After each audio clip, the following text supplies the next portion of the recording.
ഷാജി വരുന്നുണ്ട്. നിനക്ക് ആ പെണ്ണിന് നല്ല പരിചയമുണ്ടല്ലേ? പിന്നല്ലേ, അതല്ലേ ഞാൻ ഓടി വന്ന. എന്നാ പറയാനാ, നീ വന്നില്ലായിരുന്നെങ്കിൽ ആ പെണ്ണിപ്പോ കത്തിക്കരിഞ്ഞ് ശവം. ചേട്ടനുണ്ടായിരുന്നല്ലോ അവരുടെ കൂടെ. ഇത്രയെങ്കിലും വിവരം വേണ്ടേ? അവന്മാരെന്തിയെ? ഗോപനും ഓമനക്കുട്ടനും ഒന്ന് വിളിച്ചേ.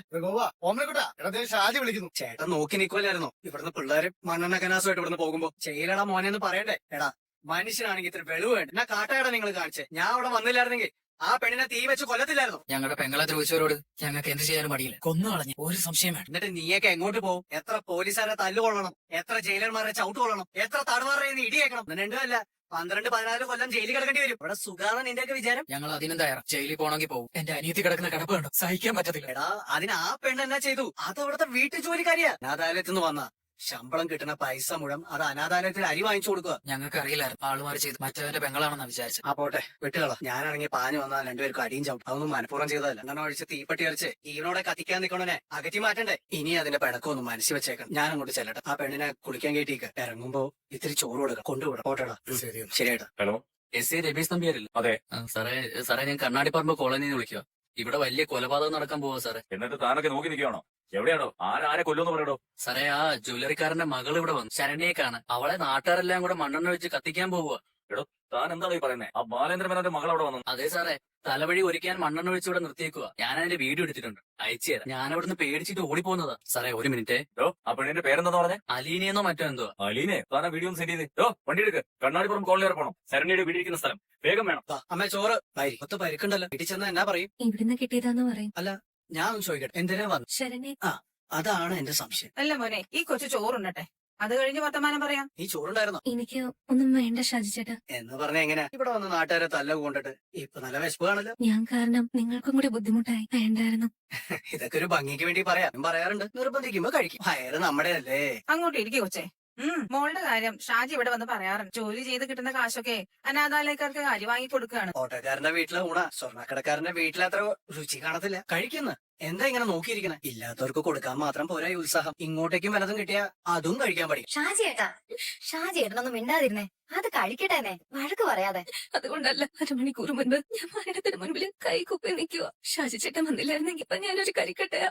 അതിന് പകരം ഞാനിപ്പോ ഈ ചോറിന് മുമ്പിൽ ഇരിക്കുന്നല്ലോ എന്ന് ഓർത്തിട്ടാ. എന്റെ കുഞ്ഞ്, അതൊക്കെ ഈശ്വരന്റെ നിശ്ചയ. നമ്മൾ ആരുമല്ല. ഷാജി ചോറുണ്ണാൻ വന്നതാ ഉച്ചയ്ക്ക്. എപ്പോഴും ഹോട്ടലിൽ നിന്ന് ഉണ്ണുന്നവനാ. ഒന്ന് ഓർത്ത് നോക്കിക്കേ. ഇവിടെ അടുത്തൊരു ഓട്ടം കിട്ടിയപ്പോ വന്നതാ.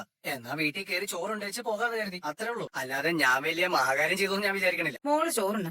സാരില്ല, ഇച്ചിരി ഉപ്പ് ചേർത്തു വിചാരിച്ചാ മതി. മരെടുത്തിട്ട് അലക്കിയല്ലേ. സാരല്ല, ഇനി തെറ്റിദ്ധരിച്ചിട്ടല്ലേ. എന്നാലും എന്നാ പോക്കടുത്ത അവന്മാരെ കാണിച്ചേ. ഞാൻ ആ ഗോപനോ ഓമനക്കുട്ടനോടും നല്ല വർത്താനം പറഞ്ഞു. ഒറ്റണത്തിന് ബോധമില്ല. പാത കയറിയ പോലെ നിൽക്കല്ലേ. ഞാൻ നേരം വന്നില്ലെങ്കിൽ എല്ലാമാരും കയറണ്ടേ ജയിലിലേക്ക് കൊലക്കുറ്റത്തിന്.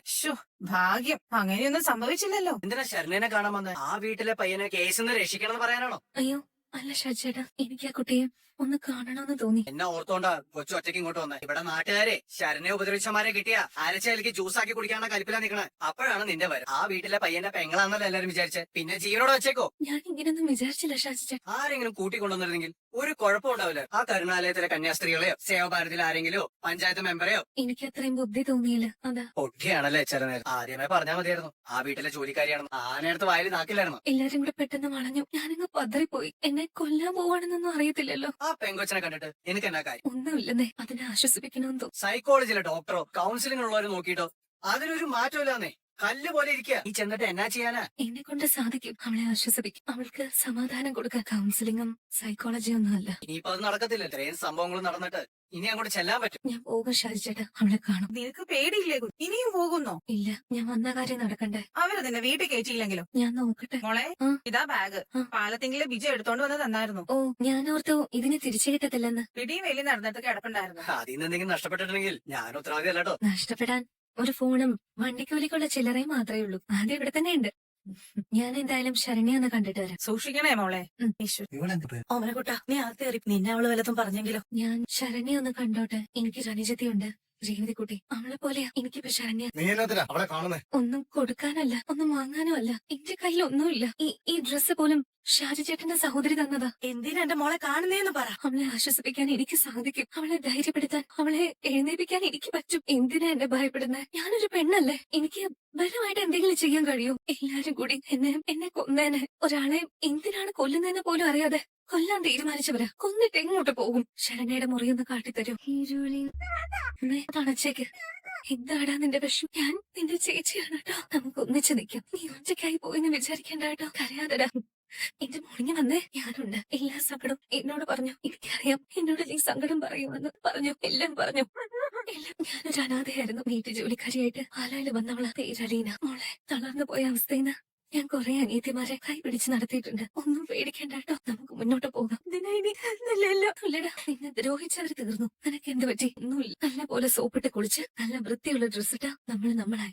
അവർ ഈ ജന്മത്ത് നല്ലവരാകും. എത്ര കുളിച്ചാലും എത്ര കരഞ്ഞാലും ഏത് ഡ്രസ് ഇട്ടാലും അവരുടെ പാപം മാഞ്ഞു പോകും. മോളെ ഇത് കഴിക്കുക. ഇച്ചിരി കഞ്ഞിവെള്ളം. എടാ മോനെ ഇത് കഴിക്കടാ. കുടിക്ക. നല്ല അയൽക്കാരെ ഞാൻ കണ്ടു. എന്നെ വലിയ ആപത്തിൽ നിന്ന് രക്ഷിച്ചു. എനിക്ക് കൊടുക്കാൻ വസ്ത്രം തന്നു. ഇതൊന്നും ഞാൻ മറക്കില്ല കേട്ടോ. അവർ ഇത്രയൊക്കെ ചെയ്തിട്ടും പിന്നെ നീ ആ വീട്ടിലോട്ട് കയറി ചെന്ന് എന്ത് ധരിത്തില്ല?